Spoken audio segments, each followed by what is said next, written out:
Perkenalkan, nama saya Desi Arta Ulislalahi, MPM 218320007. Apa itu wortel? Wortel adalah jenis sayuran yang berwarna kuning kemerahan atau jingga kekuningan dengan tekstur yang mirip seperti kayu. Bagian yang dapat dimakan dari wortel adalah bagian umbi atau akarnya. Wortel memiliki batang yang pendek, akar tunggang yang bentuk dan fungsinya berubah menjadi umbi bulat dan memanjang. Kulit umbi wortel tipis dan jika dimakan mentah terasa renyah dan agak manis. Gula-gula yang terdapat pada wortel umumnya terdiri dari sukrosa, glukosa, fruktosa, dan maltosa. Kandungan gula dan asam amino pada wortel tergantung dari jenis varietas wortel, lingkungan pertanian, dan penyimpanannya. Komposisi gizi wortel. Wortel merupakan sayuran yang memiliki banyak kandungan gizi dan manfaat untuk semua umur, terutama untuk kalangan anak-anak. Anak-anak pada usia dini memerlukan asupan gizi yang cukup baik untuk pertumbuhan dan perkembangannya. Komposisi zat gizi wortel selengkapnya adalah komposisi dalam 100 gram berat basa.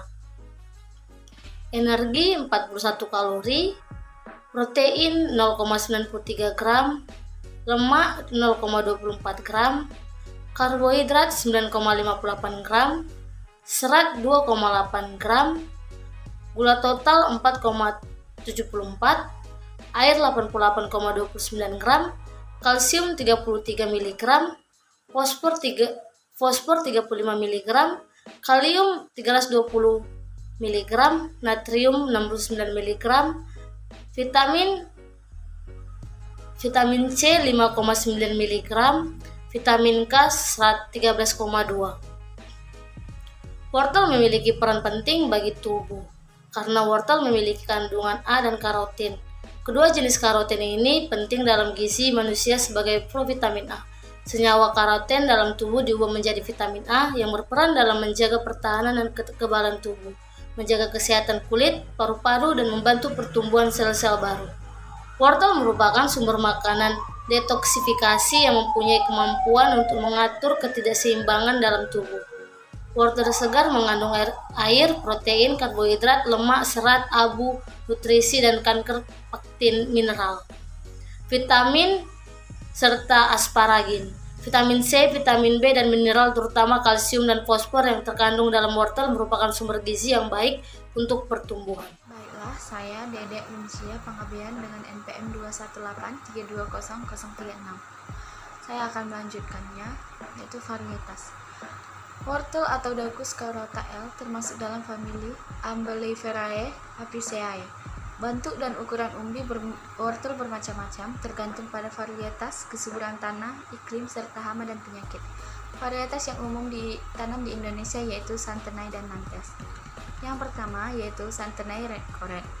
Wortel Santenay Red Coret berbentuk kerucut, bagian pangkal besar, garis tengah lebih kurang 4-5 cm, panjang lebih kurang 15 cm, warna oranye tua, daging halus dan manis.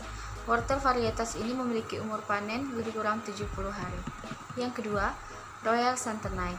Wortel ini berbentuk kerucut, bagian pangkal besar, bergaris tengah lebih kurang 4-5 cm, dan memiliki panjang lebih kurang 18 cm. Selain itu, Royal Santenay memiliki warna oranye tua, daging halus dan rasa manis. Umumnya berumur 70 hari. Santenay berbentuk kerucut, bagian pangkal besar, garis tengah lebih kurang 6 cm dan warna oranye tua. Umumnya berumur kurang lebih 70 hari. Yang keempat, Nantes berbentuk silindris dengan perbedaan antara garis tengah, pangkal dan ujung yang sedikit. Wortel Nantes berujung tumpul, bergaris tengah lebih kurang 3-4 cm, berukuran panjang lebih kurang 16 cm, berwarna oranye dan bentuk yang bagus.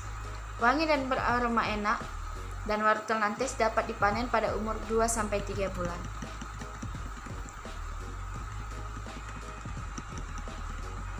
Syarat tumbuh. Syarat tumbuh adalah salah satu faktor yang mendukung pertumbuhan tanaman adalah kondisi lingkungan. Oleh karena itu, syarat tumbuh tanaman perlu diketahui terkait dengan kondisi lingkungannya. Untuk tanaman wortel itu sendiri, tanah dan iklim menjadi bagian yang penting dalam pertumbuhan tanaman. Yang pertama, tanah. Untuk menghasilkan umbi yang baik, tanaman wortel memerlukan tanah lempung berpasir, gembur, dan tidak tergenang air. Selain itu, pastikan pH tanah sekitar 6,5. Apabila ditanam di tanah dengan pH di bawah 5, akan menghasilkan umbi yang kecil atau bahkan tidak menghasilkan umbi sama sekali. Yang kedua, iklim.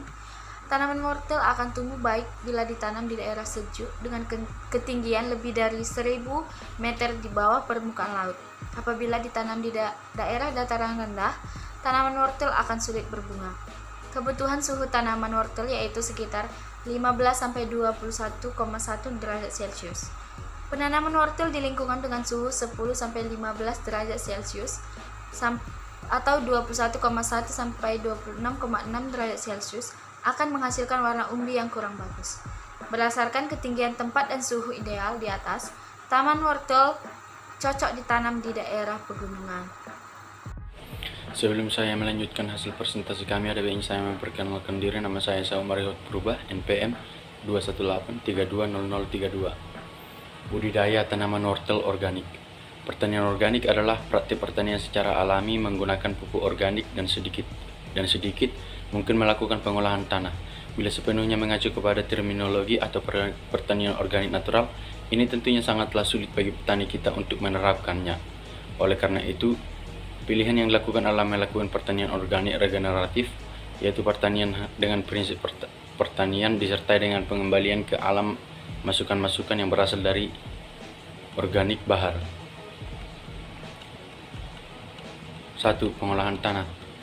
Pengolahan tanah dilakukan hingga kedalaman 40 cm. Setelah itu, tanah dibiarkan terkena sinar matahari untuk membunuh hama dan penyakit serta pertukaran udara. 2. Pembuatan bedengan. Bedengan dibuat tinggi sekitar 15-20 cm, lebar 100-200 cm, dan panjang 10-15 meter disesuaikan dengan kondisi lahan. 3. Jarak tanam. Wortel yang ditanam secara monokultur umumnya ditanam dengan cara ditebar di permukaan bedengan. Apabila ditanam secara polikultur atau kubis atau daun bawang, sebaiknya jarak tanam antar tanaman wortel idealnya 40 cm dikali 5 cm. Apabila ditanam bersama kubis, jarak tanam antara wortel dengan kubis sekitar 60 cm. 4. Penanaman. Penanaman wortel dari biji sebaiknya dilakukan langsung di lahan tanpa perlu disemai. Hal ini bertujuan untuk menghindari terbentuknya cabang dari umbi wortel. 5. Pemeliharaan. Pemeliharaan rutin perlu dilakukan untuk mendukung pertumbuhan wortel.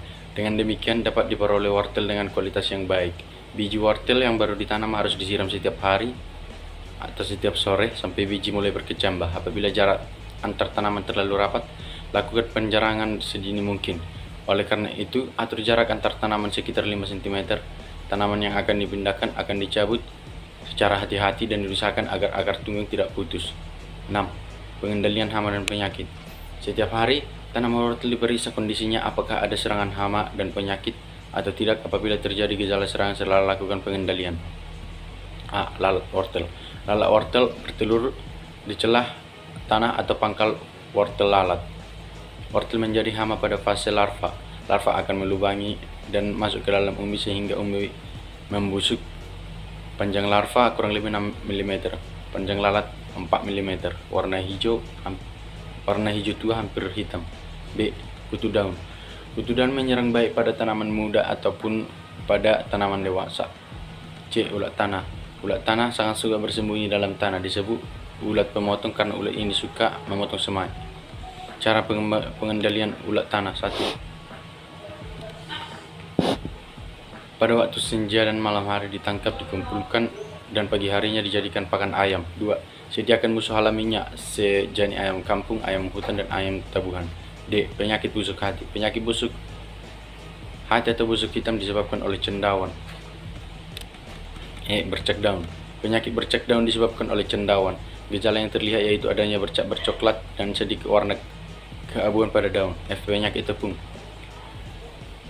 Penyakit tepung merupakan penyakit cendawan. Penyakit ini gejalanya terdapat bulu halus, tipis, dan berwarna putih pada permukaan daun. Untuk pengendalian yang dapat dilakukan yaitu dihembus dengan tepung belerang dan disemprot dengan bubur California sebagai berikut. 1. 100 gram tepung tohor atau CAO dimasukkan dalam kaleng A, lalu dicampur dengan air sedikit demi sedikit sampai menjadi bubur. 2. Sisakan air yang telah diambil lalu dididihkan. Ambil sebanyak 200 cc, masukkan ke tepung belerang sebanyak 200 gram, diaduk hingga jadi bubur dalam kaleng B. 3.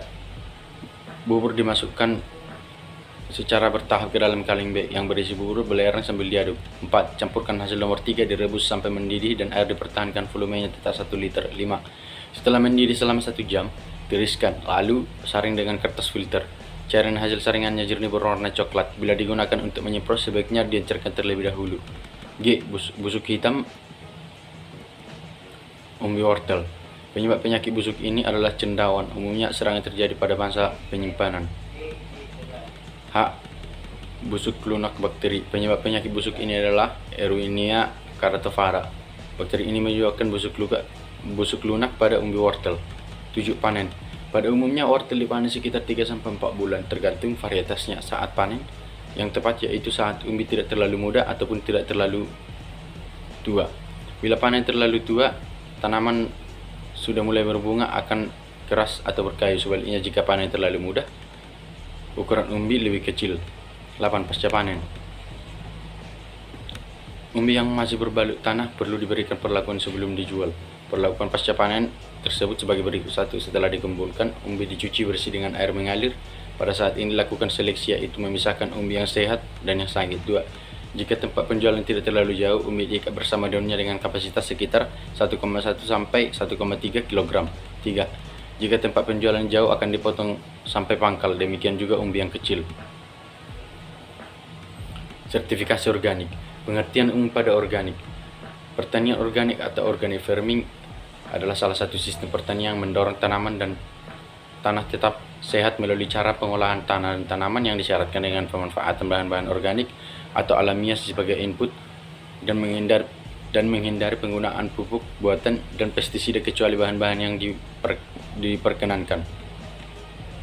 Sistem pertanian yang sama sekali tidak menggunakan input kimia organik kecuali diizinkan, tetapi hanya menggunakan bahan alami berupa bahan pupuk organik disebut sebagai sistem pertanian organik absolut. Produk organik dari satu sistem pertanian organik dalam konteks pertanian organik standar tentunya mengacu pada sistem pertanian organik absolut. Perkenalkan, nama saya Dendrarus Bayung, NPM 218320011, yaitu prinsip pertanian organik. Prinsip dasar pertanian organik yang dirumuskan oleh IPOM, International Federation of Organic Agriculture Movement atau IPOM. Tentang budidaya tanaman organik harus memenuhi persyaratan-persyaratan sebagai berikut.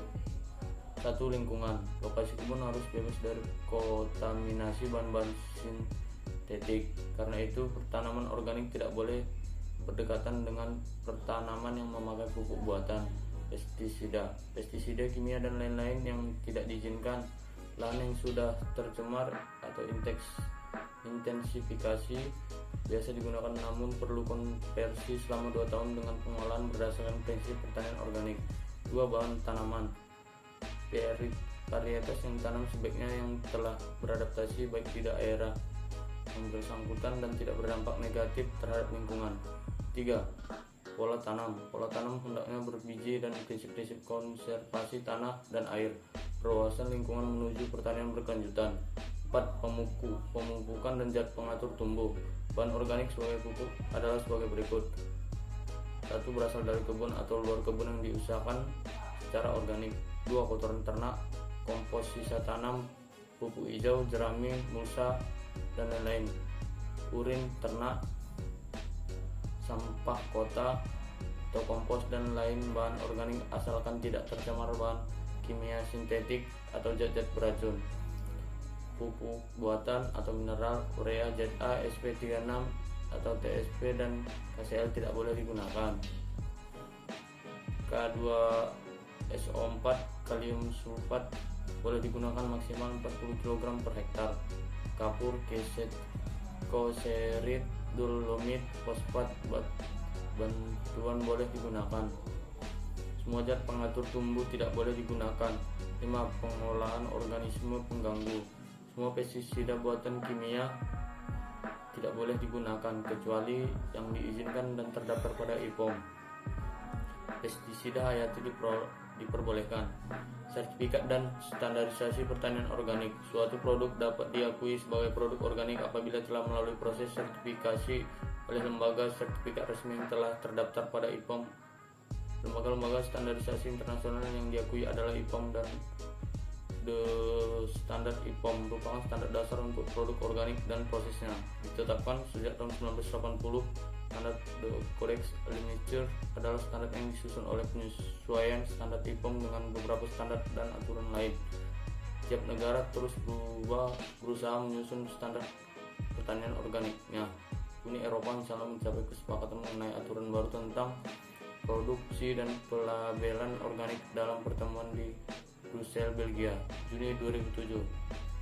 Peraturan ini berlaku efektif Januari 2009. Aturan ini baru mewajibkan pelabelan organik Uni Eropa bagi produk organik yang mewajibkan pelabelan organik dipasarkan di Uni Eropa. Namun produk tersebut dapat menyertakan label logo organik nasional atau swasta. Adanya standar masing-masing negara sering membuat salah tafsir sehingga menimbulkan pasar produk organik terlambat. Untuk mengatasi ini diperlukan suatu panduan harmonisasi dan kesetaraan standar organik dalam yang dibangun dalam pertemuan-pertemuan badan lembaga dunia.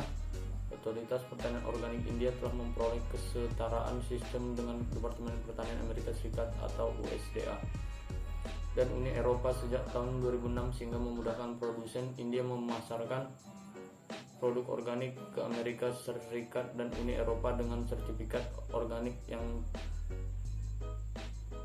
diterbitkan oleh lembaga sertifikat lokal. Departemen Pertanian Republik Indonesia juga telah menyusun standar pertanian organik Indonesia tertuang dalam SNI 01/6729/2002. Sistem pertanian organik menganut paham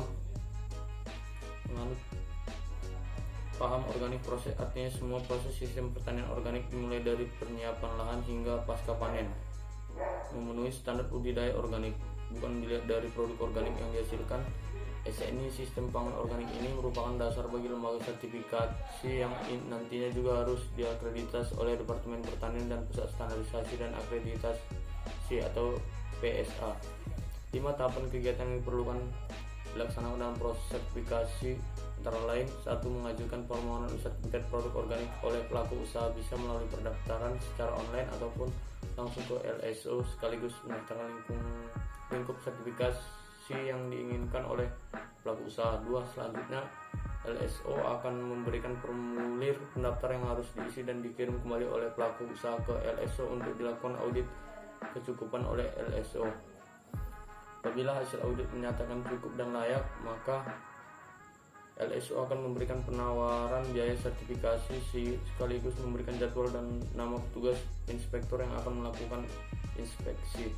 4. Pelaksanaan inspeksi dilakukan sesuai dengan SNI 6729/2013 yang terdaftar pada lampiran C, yang intinya ada 2 kegiatan utama antara lain pelaksanaan audit dokumen dan inspeksi lapangan. Tugas utama dari inspektor adalah memotret dan merekam semua proses sistem organik yang dilakukan oleh pelaku usaha. Apabila usaha ada hal-hal yang kurang sesuai dengan SNI 6729/2013, maka akan dicatat dalam lembaran ketidaksesuaian atau LKS dan diberikan ke pelaku usaha untuk diperbaiki. 5. Hasil inspeksi di lapangan dan tidak perbaikan oleh pelaku usaha akan dipresentasikan oleh inspektor di sidang komisi sertifikat untuk mendapatkan keputusan lulus atau tidak proses sertifikasi dari pelaku usaha. Apabila komisi sertifikasi meluluskan, maka LSO akan menerbitkan sertifikat kelulusan yang berlaku 3 tahun dan sertifikat tersebut akan diserahkan oleh pimpinan LSO kepada pelaku usaha sekaligus pemberian hak penggunaan logo organik Indonesia. Sertifikat organik berlaku selama 3 tahun dan minimal sekali setahun dilakukan surveillance. Labelisasi produk pertanian organik. Kesadaran konsumen akan pentingnya kesehatan mendorong untuk mengkonsumsi produk pangan organik. Hal ini ditunjukkan dengan lebih besarnya permintaan daripada penawaran yang tersedia, sehingga harga pangan yang dihasilkan melalui pertanian organik rata-rata lebih tinggi dari yang dihasilkan secara anorganik.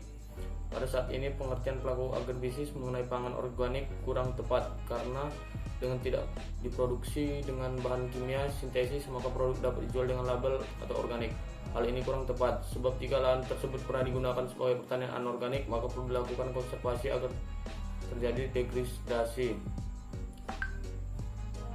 Bahan-bahan kimia yang masih terdapat di lahan pada masa ini disebut dengan transisi organik. Di pertanian organik tidak digunakan benih GMO, genetik modified organik, sehingga benih yang digunakan benih lokal atau benih yang tidak tradisi. Melalui konsensus tanggal 8 Juni 2002 yang diselenggarakan oleh Pusat Standarisasi dan Kreditas Deptan, dihasilkan SNI nomor 01/6729/2002 tentang sistem pangan organik SNI yang merupakan adopsi dan modifikasi dari Kodeks GL 32/1999 Rep 1 2001 yang memiliki tujuan untuk memfasilitasi produsen pangan yang ada di Indonesia. Untuk mendorong pengembangan pertanian organik di Indonesia, maka disusun draft sistem sertifikat terhadap menuju pertanian organik, yaitu sertifikasi dan label biru untuk produk non pestisida, sertifikasi dan label kuning untuk produk transisi organik, sertifikasi dan label hijau untuk produk setara dengan SNI organik, sertifikasi dan label hijau untuk produk pertanian yang bertumbuh secara organik dengan sendirinya. Baiklah, saya akan melanjutkan hasil presentasi kami dari kelompok 8. Saya berjurusan Torus MPM 218320019. Analisis usaha. Yang pertama, pemasukan umbi wortel segar 10 ton per hektar. Jumlahnya 1000 kilo, harganya 8.000, totalnya 8 juta. Yang kedua, pengeluaran. Yang pertama, benih 5 kg per hektar, jumlahnya 0,5 kg, harganya 200.000, totalnya 100.000. Yang kedua, pupuk kandang 20 ton per hektar, jumlahnya 2000 kg, harganya 500.000, totalnya 1 juta. Yang ketiga, pembuatan bedengan HOK, jumlahnya 4 HOK, harganya 80.000, totalnya 320.000. Yang keempat, tenaga penanaman, jumlahnya 4 HOK, harganya 80.000, totalnya 320.000. Yang kelima, tenaga pemeliharaan atau penyiraman pembersihan gulma 10 HOK, jumlahnya, harganya 70.000, totalnya 700.000. Yang ketujuh, sewa lahan per 2 bulan, jumlahnya 1000 meter kuadrat, harganya 500.000, totalnya 500 juta. Yang kedelapan, biaya tak terduga 10%, totalnya 326.000 rupiah. Total pengeluaran 3.586.000, net benefit 4.014.000, net benefit per cost 1,23, gross benefit per cost 2,23. Gross benefit per cost produksi wortel 2,23 per 1000 meter kuadrat.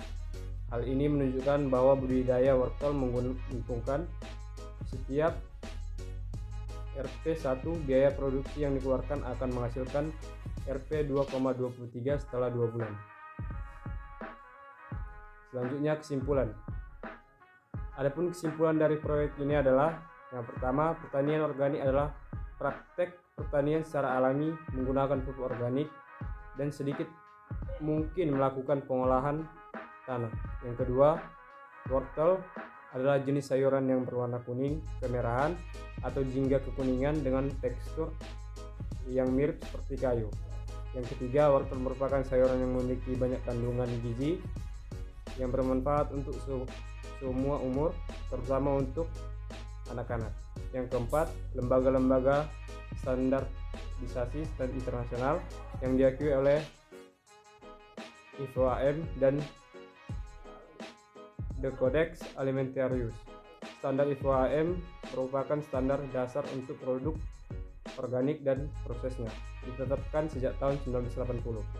Yang kelima, Departemen Pertanian Republik Indonesia juga telah menyusun standar pertanian organik di Indonesia tertuang dalam SNI 01-6729-2002.